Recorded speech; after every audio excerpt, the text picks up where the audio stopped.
Anhidrobiontes, la vida en ausencia de agua y sus aplicaciones.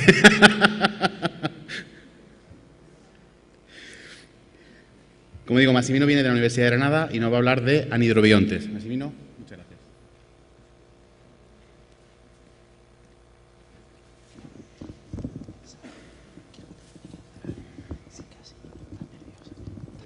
Bueno, gracias a todos por vuestra asistencia, gracias a los organizadores por invitarme. Me gustaría empezar la charla pues recordando también una diapositiva del antiguo Egipto, igual que hemos comenzado con la charla de la agricultura y la diversidad en la agricultura. En concreto, desde hace milenios el hombre ha tratado de preservar el cuerpo humano. Lo ha hecho retirando agua del mismo, secándolo de forma estable, en un proceso que se supone que estaba supervisado por el dios Anubis, ese dios que tiene cabeza de chacal, en el que se esperaba que con el transcurso del tiempo ese cuerpo que permanecería en un estado de animación suspendida, en un estado de prácticamente muerto, pudiera resurgir a la vida en un proceso supervisado por la diosa Quebechet. Esta diosa que se representa habitualmente portando agua purificadora, se suponía que era capaz de devolver esos cuerpos a la vida. Nosotros, en nuestro laboratorio, estamos haciendo algo semejante. Intentamos imitar a los clásicos. Lo que pretendemos es retirar el agua de seres vivos, como por ejemplo una planta, y ser capaz de que esta planta permanezca en un estado de animación suspendida, en el que su metabolismo no es detectable, en el que aparentemente está muerta, pero que una vez que se rehidrate, la planta vuelva de nuevo a generar un metabolismo activo, vuelva a una vida normal. Sería una estrategia semejante a la que todos utilizamos en casa con las sopas deshidratadas. Añadimos agua a una sopa deshidratada y la sopa recobra su estado normal. Estas sopas que nosotros normalmente guardamos en casa no se estropean, no tenemos que guardarlas en el frigorífico porque al no tener agua pues no sufren reacciones hidrolíticas y tampoco se estropean por los microorganismos. Los microorganismos en general no pueden vivir sin agua. A nosotros no solo nos gustaría poder aplicar esta tecnología a plantas, también nos gustaría poder aplicarla a ciertos animales o parte de ellos, incluso, si es posible, a parte de seres humanos o, como no, a humanos completos. Bueno, lo primero que tenemos que hacer es aprender quién hace esto. Nos llegamos al desierto más cercano que tenemos, al desierto de Tabernas, y ahí observamos que a pesar de la poca agua que hay disponible, sigue habiendo vida. Hay plantas, hay animales, hay microorganismos, incluso en condiciones mucho más estrictas, en condiciones en las que retiramos prácticamente toda el agua, todavía hay seres vivos que son capaces de sobrevivir ante estas condiciones. Por ejemplo, bacterias como Deinococcus radiodurans, una bacteria que es capaz de tolerar incluso a desastres nucleares, las primeras bacterias que encontramos en Chernobyl. Encontramos también hongos como por ejemplo las levaduras que se utilizan para fabricar pan, Saccharomyces cerevisiae, que podemos comprarla en estado deshidratado. Animales como rotíferos o los ositos de agua son capaces también de sobrevivir a la ausencia de agua. Incluso encontramos ejemplos en el reino vegetal, como por ejemplo la planta Selaginella, la cual también se conoce como rosa de Jericó. Estos organismos se quedan en un estado de animación suspendida cuando no tienen agua y reinician su metabolismo después de rehidratarlos. Bien, nosotros queríamos aislar nuestro propio microorganismo, buscar un microorganismo para estudiar qué es lo que hace y luego poder aplicarlo a seres que no toleran la falta de agua. Nos fuimos a la Ronda Sur, la salida de la Chana.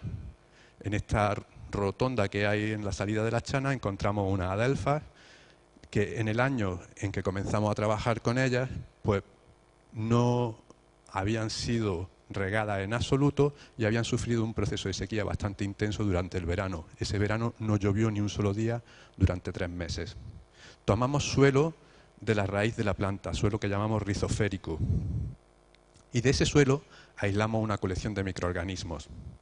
a esos microorganismos, los deshidratamos y vimos cuántos de ellos eran capaces de sobrevivir. Lo comparamos con Pseudomonas putida, que es otro microorganismo que habitualmente vive en el suelo. Cuando Pseudomonas putida se deshidrata, no sobrevive ninguna célula. Cuando deshidratamos un microorganismo que era la referencia en aquel entonces aislado del desierto de Áraba en Israel, se observó casi un 10% de supervivencia. En nuestro caso, terminamos con una colección de la que destacamos dos microorganismos, 3J1 y 5J12A, que alcanzaron una alta tolerancia a la falta de agua. Eran capaces de sobrevivir en ausencia de agua. Nosotros combinamos estos microorganismos también con plantas de pimiento. A algunas plantas de pimiento no le adicionamos ningún microorganismo, a otras le adicionamos el microorganismo Pseudomonas putida y a otras le adicionamos el microorganismo 3J1 o 5J12A. Las sometimos a un proceso de desecación de 33 días en ausencia de riego y, como era normal, pues la planta sin ningún microorganismo muere, como muere cualquier planta si la mantienes 33 días sin riego. También ocurre lo mismo con la planta que inoculamos con la cepa sensible a la desecación, Pseudomonas putida. Sin embargo, las plantas que inoculamos con esas bacterias que eran capaces de tolerar la falta de agua, esas plantas sobrevivieron. Tenía por aquí un vídeo en el que hicimos este mismo experimento ya con plantas adultas. Estas plantas adultas de pimiento que suministra pues, viveros para el cultivo bajo plástico, pudimos ver cómo también sobrevivían algunas de ellas. Quizá ahora no la pueda mostrar. Bueno, no pasa nada. No se ve ahí.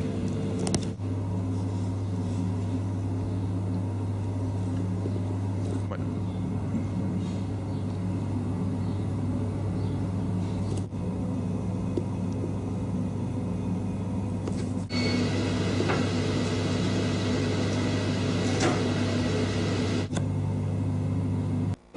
Bueno, en este vídeo podemos ver dos bandejas de plantas de pimiento. Son las plantas que suministra Saliplan, uno de los proveedores de viveros que tenemos en la costa. En una bandeja de ellas añadimos Pseudomonas putida, esa bacteria que no tolera la falta de agua, y en otra añadimos a 3J1, esa bacteria que hemos dicho que es la que mejor tolera la falta de agua. Vemos que transcurren distintos días en ausencia de riego, 10 días en ausencia de riego. Tras 10 días adicionamos solo 5 mililitros de agua a cada planta. Y lo que observamos es que continuamos con el proceso de sequía, tomando ciertos segundos de grabación a cada una de las dos bandejas, observando que la bandeja que aquí hemos nombrado como V, que es la que tiene 3J1, sobreviven prácticamente todas las plantas, mientras que la bandeja que hemos nombrado como Y, pues prácticamente todas las plantas mueren. Incluso añadimos de nuevo un poquito de agua, otros 5 mililitros a todas las plantas, transcurridos 18 días, y observamos que solo unas pocas plantas, 2 o 3 plantas, son capaces de recuperarse de ese proceso de riego, mientras que las otras, pues prácticamente todas han sobrevivido.